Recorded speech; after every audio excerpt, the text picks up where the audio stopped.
दूसरा हाथ मैं ऊपर नहीं कर पा रहा। मैंने बहुत कोशिश की इस हाथ को ऊपर लाने की, लेकिन नहीं हो पाया। तो ये ज़िंदगी हमें क्या-क्या देती है? कभी खुशी देती है, कभी गम देती है। कभी हँसी देती है, तो कभी दुःख देती है।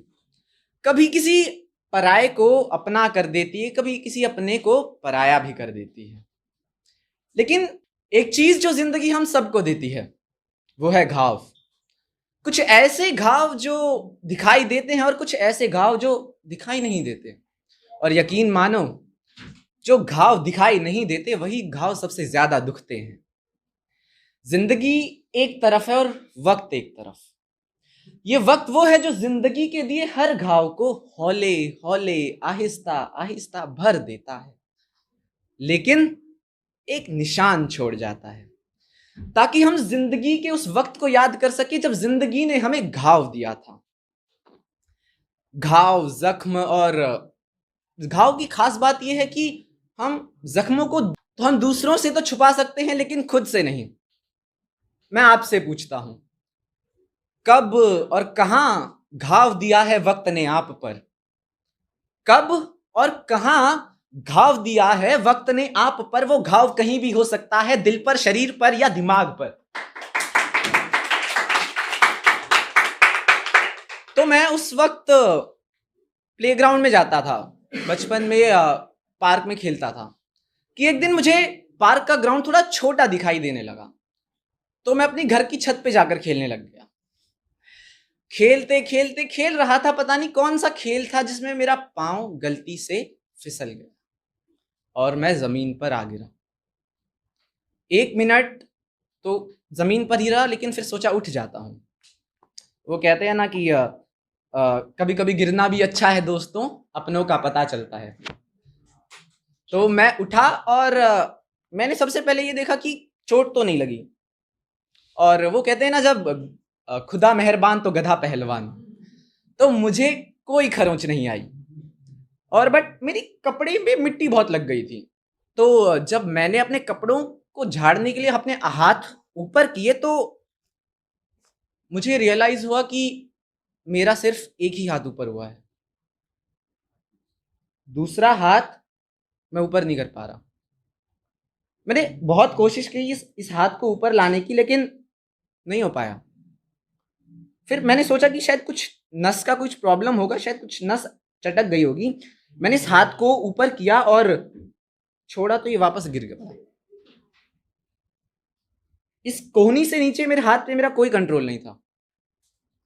बट फिर भी मैंने देखा कि यार किसी ने देखा तो नहीं, अब घर जाकर अब चुपचाप रहना है, मम्मी को बताना नहीं। शायद कुछ जख्म, शायद ये जख्मी वक्त भर देगा अपने आप। मुझे लगा ऐसा। तो मैं कपड़े वपड़े झाड़ वाड़ कर अपने हाथ को पकड़कर घर गया। घर जाते ही चुपचाप दबे पांव रूम में जाकर ब्लैंकेट में सो गया।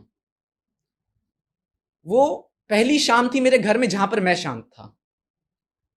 मम्मी को लगा कि ये कैसे हो रहा है, लाइक जो लड़का घर में पूरा दिन उधम मचा के रखता है, वो आज कंबल में शांति से लेटा हुआ है। कुछ तो गड़बड़ है। मम्मी आई मेरे पास और बोला, प्रीतम क्या हुआ है? मैं थोड़ा घबराता हुआ बोला, मम्मी मम्मी मम्मी कुछ नहीं हुआ। अब देखो यार, क्या है ना, हम माँ बाप से वही चीजें छुपाते हैं जो हमें बतानी होती है।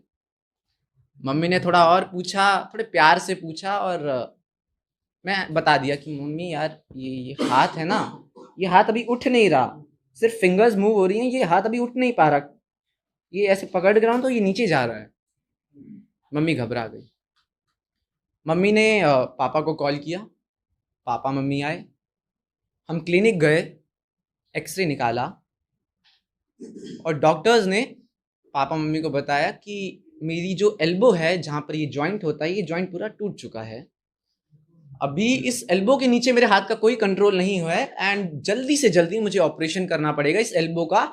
Otherwise it would be very late. And इस एल्बो को फिक्स करने के लिए 2 आयरन रॉड्स डालनी पड़ेगी, एंड एटलीस्ट 2 मंथ का रेस्ट लगेगा। एंड तब जाके शायद शायद मेरी एल्बो ठीक हो।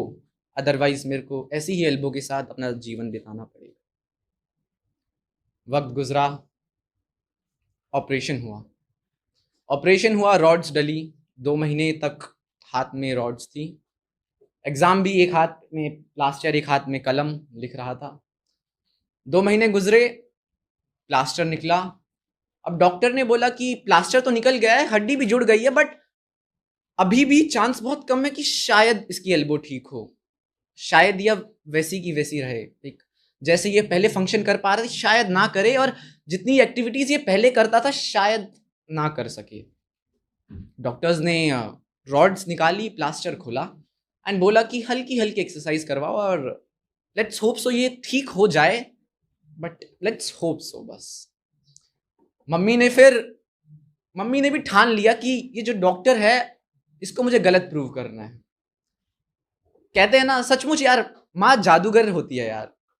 मम्मी ने मेरी अगले 6 महीने तक इतनी सेवा करी, इतनी मालिश करी इस हाथ की, कि आज 9 साल बाद मैं पुशअप्स भी कर सकता हूं। तो अब मैं आपसे पूछता हूं, कब और कहां घाव दिया है वक्त ने आप पर? कहीं भी हो सकता है वो, दिल पर, शरीर पर या दिमाग। Thank you.